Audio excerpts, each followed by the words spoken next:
Like करिए, subscribe करिए, bell icon दबाना बिल्कुल मत भूलिए। दुनिया देख रही है, इसमें कोई शक नहीं है।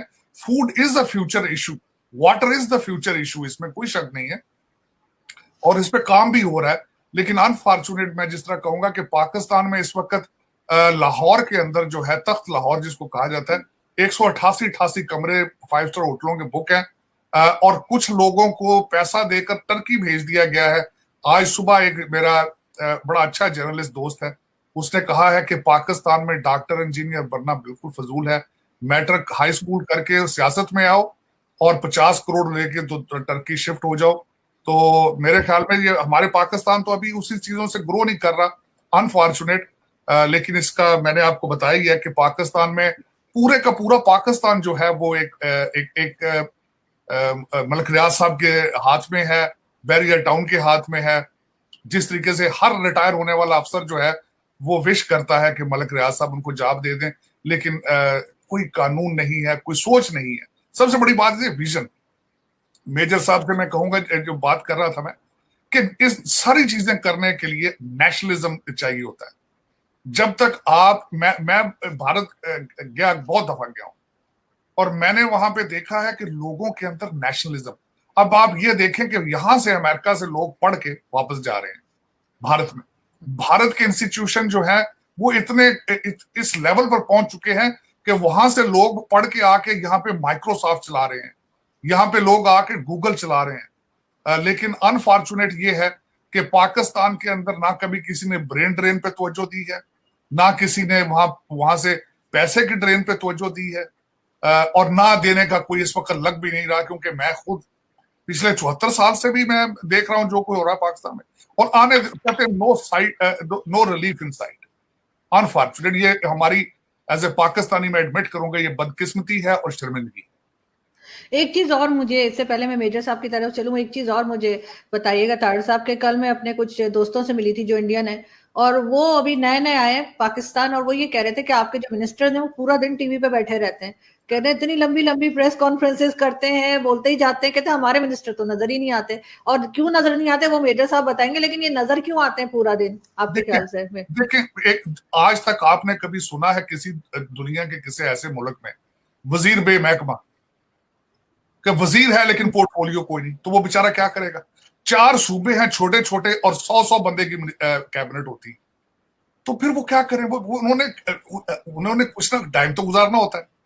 तो पाकिस्तान में 2-3 नई चीजें शायद आज देखने वाले, एक तो वजीर बे महकमा, और दूसरा हर वजारत के एक मिनिस्टर ऑफ स्टेट, और एक असली मिनिस्टर है, एक फेक मिनिस्टर है। तो उन लोगों के पास बेचारों के टाइम क्या होता है? आपके पास किसी को इत्तेहाद बनाने के लिए भी आपने मिनिस्ट्रियां बांटनी होती हैं या वजारतें बांटनी होती हैं, और उसके बाद ये कि जो अपने यार दोस्त हैं उनको ओबलाइज करने के लिए भी यही एक तरीकाकार है। यहाँ पे मुझे ये बताएं, कभी आपने देखा है कि high school graduate ministry of education को हेड कर रहा हो? तो ये तो सारे, हमारी तो हिस्ट्री भरी पड़ी इन चीजों में।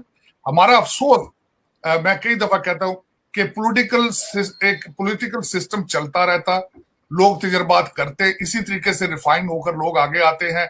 हाइब्रिड सिस्टम ना होता, चीजें ट्रैक पर चलती, और आगे भी आने वाले, मैं अब देखें, मैं दुआए खैर ही की जा सकती है, मायूसी गुनाह है मैं समझता हूं, लेकिन ये कि इस वक्त सो फार कुछ नजर नहीं आ रहा कि पाकिस्तान अगले, जिस तरह 36 घंटे, अगले 48 घंटे जो चल रहा है, जिस तरह के लोग पेट्रोल और माचिस लेके घूम रहे हैं सारी, आधा पाकिस्तान इस वक्त यही हालात चल रहे हैं।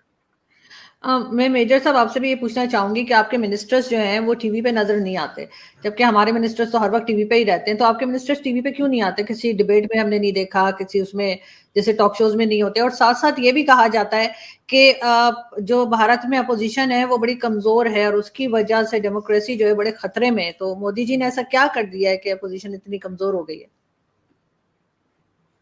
आरजू जी, पहला सवाल का जवाब ये है कि मिनिस्टर्स, ये भारत में शुरू से ही है कि पब्लिक कमेंट्स मिनिस्टर्स कम करते हैं यहाँ पे, और आपको प्राइम मिनिस्टर मोदी के इंटरव्यूज बहुत कम दिखेंगे, बहुत कम हैं। कभी अगर चले गए कहीं पे तो चले गए, वरना नहीं है।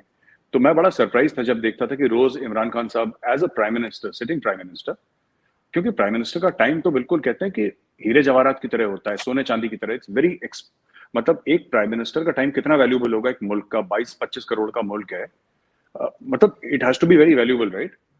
बट यहाँ पे रोज के रोज, अब आप सीएनएन के इंटरव्यू के लिए जाएंगे, 1 घंटा आप तैयारी करेंगे, आधे पौन घंटे का वहां पे इंटरव्यू होगा, आपका मेकअप होगा, उसके बाद वो आप डिस्कस करेंगे, आपके 2-3 घंटे तो चले गए रोज के।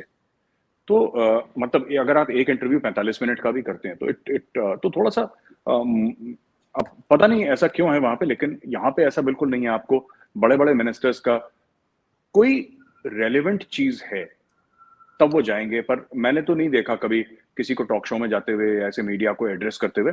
कोई बड़ी चीज होगी तो हाँ, एक प्रेस ब्रीफिंग होगी, प्रेस ब्रीफिंग में जो स्पोक्स, अच्छा आप एक और देखिएगा कि जो बाची साहब हैं, spokes person for the ministry of external affairs, वो ज्यादातर बोलते हैं। आपने जयशंकर साहब के बयान कम देखे होंगे, जयशंकर साहब बहुत कम बोलते हैं। आप हाँ, वो थोड़ा सा मिनिस्टर ऑफ एक्सटर्नल अफेयर्स है, ज्यादा वर्ल्ड मीडिया में उछाली जाती है उनकी बात, but he is a man of very few words, वो बोलते नहीं ज्यादा।